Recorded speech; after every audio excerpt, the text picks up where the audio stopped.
നമസ്കാരം. പെരികമന ശ്രീനാഥ നമ്പൂതിരി. എല്ലാവർക്കും പുതിയൊരു വീഡിയോയിലേക്ക് സ്വാഗതം.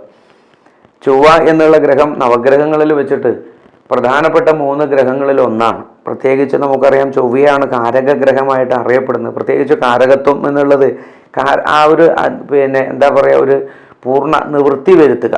എന്തൊന്ന് മറ്റൊന്നിലേക്ക് എന്തിനെ സംഭവിക്കാനാണോ അതാണ് പൂർണ്ണ നിവൃത്തി എന്ന് പറയുന്നത്. അതാ ഒരു ഇൻസിഡൻ്റ് ഉണ്ടാക്കുക, അല്ലേ, സംഭവിപ്പിക്കുക.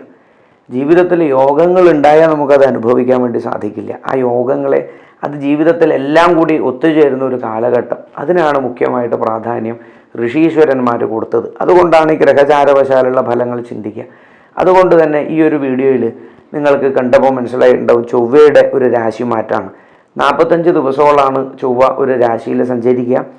ഇപ്പോൾ ചൊവ്വ മീനൻ രാശിയിൽ നിന്നും മേടൻ രാശിയിലേക്ക് ഈ ഒരു മാസത്തിൽ വന്നതോടുകൂടി നമുക്ക് 18 മാസങ്ങൾക്ക് ശേഷമുള്ള ഒരു മൂലത്രികോണ യോഗം ഈ ചൊവ്വക്ക് സംഭവിച്ചിട്ടുണ്ട്. അതോടൊപ്പം തന്നെ രുചക യോഗം സംഭവിക്കണം. ഇങ്ങനെ 2-3 യോഗങ്ങളും ഒക്കെ സംഭവിച്ചിട്ടുള്ള ഒരു ചൊവ്വയുടെ മാറ്റാണ്. ഈ ഒരു ചൊവ്വയുടെ 11ാം ഭാവസ്ഥിതി ദൃഷ്ടിയുടെ ഒരു കാലഘട്ടത്തിൽ കൂടി വളരെ അനുകൂലത്തിലാണ് മേടക്കൂറുകാർ ഈ ഒരു വാരത്തിൽ സഞ്ചരിക്കുക.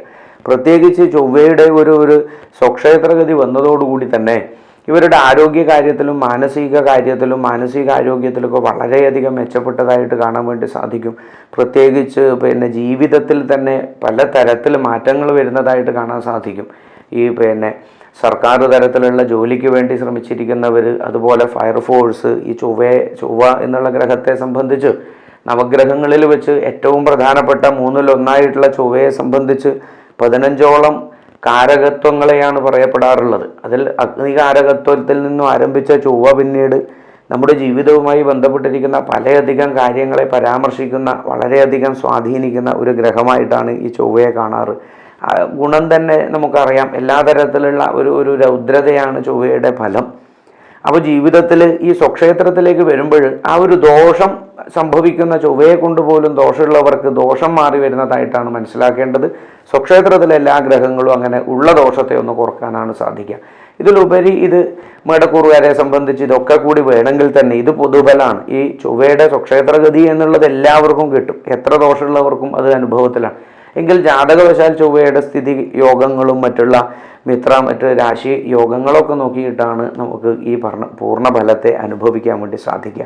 ഈ മേഖലയിൽ പെട്ടിട്ടുള്ളവർക്കൊക്കെ വ്യക്തി ജീവിതം വളർത്തിയെടുക്കുന്നതിനും അതോടൊപ്പം തന്നെ വിദ്യാഭ്യാസ കാര്യത്തിൽ ബുധനോട് കൂടിയിട്ടുള്ള ആ ഒരു സഞ്ചാരഗതിയാണ് ഇവിടെ ഉണ്ടായിട്ടുള്ളത് ചൊവ്വക്ക്. അതുകൊണ്ട് തന്നെ വിദ്യാഭ്യാസ കാര്യത്തിൽ വളരെയധികം പുരോഗതി ഈ ഒരു കാലഘട്ടത്തിൽ, വിദേശ യാത്ര സംബന്ധിച്ചിട്ടുള്ള വിഷയങ്ങൾ, പഠിപ്പുമായി ബന്ധപ്പെട്ടിട്ടുള്ളതൊക്കെ അതൊക്കെ തടസ്സം നീങ്ങി വരാനുള്ള ഒരു കാലഘട്ടമായിട്ട് മനസ്സിലാക്കാം. പ്രത്യേകിച്ചും കർമ്മതടസ്സങ്ങൾ നീങ്ങി പുതിയ മേഖലയിലേക്ക് പ്രവേശിക്കുന്നതിനും അതോടൊപ്പം തന്നെ തൊഴിൽ അവസരങ്ങൾ വർദ്ധിക്കുന്നതിനും തൊഴിൽ കയറ്റം കിട്ടുന്നതിനും സ്ഥാനമാറ്റം കിട്ടുന്നതിനും ഇതൊക്കെ പ്രതീക്ഷിക്കണം. അതോടൊപ്പം തന്നെ ആരോഗ്യസ്ഥിതിയിൽ അനവധി അസുഖങ്ങൾ മാറിപ്പെട്ട് അതോടൊപ്പം തന്നെ ആരോഗ്യപരമായി സ്കിൻ അലർജി പോലുള്ളതൊക്കെ മാറ്റം വന്നിട്ടുള്ളതായ ഒരു കാലഘട്ടമായിട്ട് മനസ്സിലാക്കാം.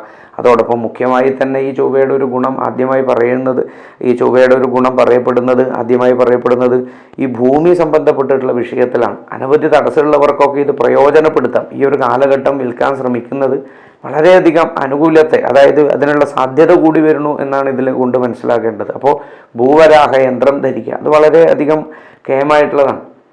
പണ്ട് പറയുന്നത് കേട്ടിട്ടുണ്ട്, ഭൂവരാഹ യന്ത്രം ജപിച്ചു വെച്ചിട്ട് 40 ദിവസം കൊണ്ട് എത്രയോ സാധിക്കാത്തത്, പഴയ എത്രയോ ഏക്കറുകൾ ഭൂമികളൊക്കെ ഉള്ളവരൊക്കെ ഇങ്ങനെ സ്വാധീനിച്ച്, വളരെ ചെറിയ കാര്യത്തിലല്ല, വലിയ ബുദ്ധിമുട്ടൊക്കെ ഭൂമി സംബന്ധപ്പെട്ടിട്ടുള്ളവർക്കൊക്കെ ഈ ഒരു യന്ത്രം ഒരു പരിധിവരെ ഈ ഒരു കാലഘട്ടവും കൂടി അതിന് ഒന്നിച്ച് വരണം എന്നുള്ളതാണ്. അത് വളരെയധികം നല്ലൊരു കാലഘട്ടമാണ് ഇപ്പോൾ ഈ മേടക്കൂറുകാരെ സംബന്ധിച്ച്. ജീവിതത്തിൽ വാഹനാദി വിഷയങ്ങൾ വന്നു ചേരുന്നതിനും അതോടൊപ്പം തന്നെ എല്ലാ തരത്തിലുള്ള സൗഖ്യം കിട്ടുന്ന ഒരു 40-45ഓളം ദിവസങ്ങളാണ് ഒരു ചൊവ്വയുടെ ഒരു കാലഘട്ടം എന്നുള്ളത്. ഈ ഒരു 1.5 മാസത്തോളം വളരെയധികം അനുകൂലപ്പെട്ടിട്ട് ഇതിനൊക്കെയുള്ള സമയമാണ്. അതൊക്കെ ഉപയോഗപ്പെടുത്താൻ നിങ്ങൾക്ക് ഓരോരുത്തർക്കും സാധിക്കട്ടെ.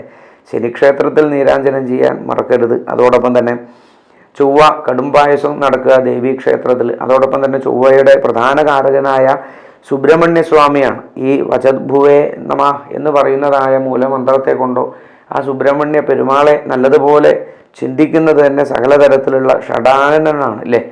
6 ഗുണങ്ങൾ നമുക്ക് വർദ്ധിക്കുമ്പോഴാണ് നമ്മൾ ഭഗങ്ങളുള്ളവൻ ഭഗവാനായിട്ട് മാറുന്നുണ്ടെങ്കിൽ ഈ ഗുണങ്ങൾ നമ്മുടെ ജീവിതത്തിൽ ക്വാളിറ്റി വർദ്ധിക്കണമെങ്കിൽ സുബ്രഹ്മണ്യ സ്വാമിയാണ് ഏറ്റവും കൂടുതൽ ആരാധന ചെയ്യുക. ധർമ്മമൂർത്തിയായിട്ടുള്ള സുബ്രഹ്മണ്യ പെരുമാൾ ചൊവ്വയുടെ മുഖ്യ കാരകനാണ്. അപ്പോൾ സുബ്രഹ്മണ്യായ നമ എന്ന് ജപിച്ചു കഴിഞ്ഞാലും ഈ ചൊവ്വയുടെ ഒരു കാലഘട്ടത്തിൽ അനുകൂലം വരുന്നതിനും ഭൂമി തടസ്സം മാറുന്നതിനും ഭവന സംബന്ധപ്പെട്ടിട്ടുള്ള വിഷയങ്ങളൊക്കെ നേരെയായി കിട്ടുന്നതിനും വളരെയധികം അനുകൂലപ്പെട്ടിട്ടുള്ള ഒരു കാലഘട്ടമായിട്ട് നമുക്ക് മനസ്സിലാക്കാൻ സാധിക്കണം. അതോടൊപ്പം തന്നെ ഭദ്രകാളി ക്ഷേത്രത്തിൽ കാളിപത്ത് കൊണ്ട് അർച്ചന ചെയ്യുന്നതും അതോടൊപ്പം തന്നെ ഗുരുതി പുഷ്പാഞ്ജലി ചെയ്യുന്നതും വളരെയധികം നല്ലതായിട്ട് കാണുന്നു. ഈ ഒരു കാലഘട്ടത്തിൽ ഉള്ള ദോഷങ്ങൾ തീർന്ന് നമുക്ക് കാലത്തെ ഒന്നുകൂടി ഒന്നുകൂടി ബൂസ്റ്റ് ചെയ്ത് നമ്മുടെ ജീവിതത്തിലേക്ക് അനുകൂലപ്പെടുത്താനുള്ള ഒരു ശ്രമമായിട്ടാണ് ഇതിനൊക്കെ മനസ്സിലാക്കേണ്ടത്.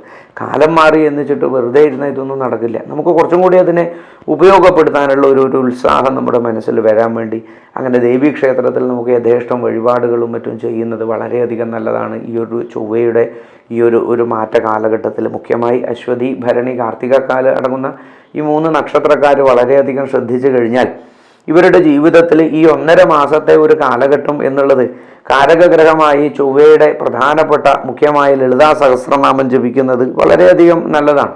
ഇപ്പോൾ ലളിതാ സഹസ്രനാമമൊക്കെ നമ്മുടെ വീഡിയോ കണ്ടിട്ട് ഇപ്പം ജപിക്കാൻ തുടങ്ങിയിട്ടുള്ള കുറേ ആൾക്കാരൊക്കെ ഉണ്ട്. ഇപ്പോൾ തിരുവല്ല പോയപ്പോൾ 1-2 പേരൊക്കെ ഇന്ന് കണ്ടിട്ടുണ്ടായിരുന്നു. അപ്പോൾ അവിടുന്ന് പറഞ്ഞു തിരുമേനിയുടെ വീഡിയോ കണ്ടതിന് ശേഷമാണ് ലളിതാ സഹസ്രനാമം വിഷ്ണു സഹസ്രനാമമൊക്കെ ജപിക്കുന്നവർന്ന്. ഏതായാലും അതൊക്കെ നല്ല കാര്യമാണ്. അപ്പോൾ അതൊക്കെ നമുക്ക് ചെയ്യാൻ സാധിച്ചു കഴിഞ്ഞാൽ വളരെയധികം ഒരു ആത്മവിശ്വാസം വർദ്ധിക്കില്ലേ. എല്ലാത്തിനും മനസ്സാണ് മുഖ്യ സ്രോതസ്. ആ മുഖ്യനായ പ്രാണനാണ് നമ്മുടെ മുഖ്യ സ്രോതസ്. എല്ലാത്തിനെയും നമുക്ക് നിയന്ത്രിക്കാനൊക്കെ സാധിക്കേണ്ടത്. അപ്പോൾ നമുക്കത് സ്വീകരിക്കാനുള്ള ഒരു യോഗ്യതകളായിട്ട് ഈ ഒരു 40-45 ദിവസത്തെ കാലഘട്ടത്തെ നമുക്ക് മാറ്റിയെടുക്കാൻ വേണ്ടി സാധിക്കണം.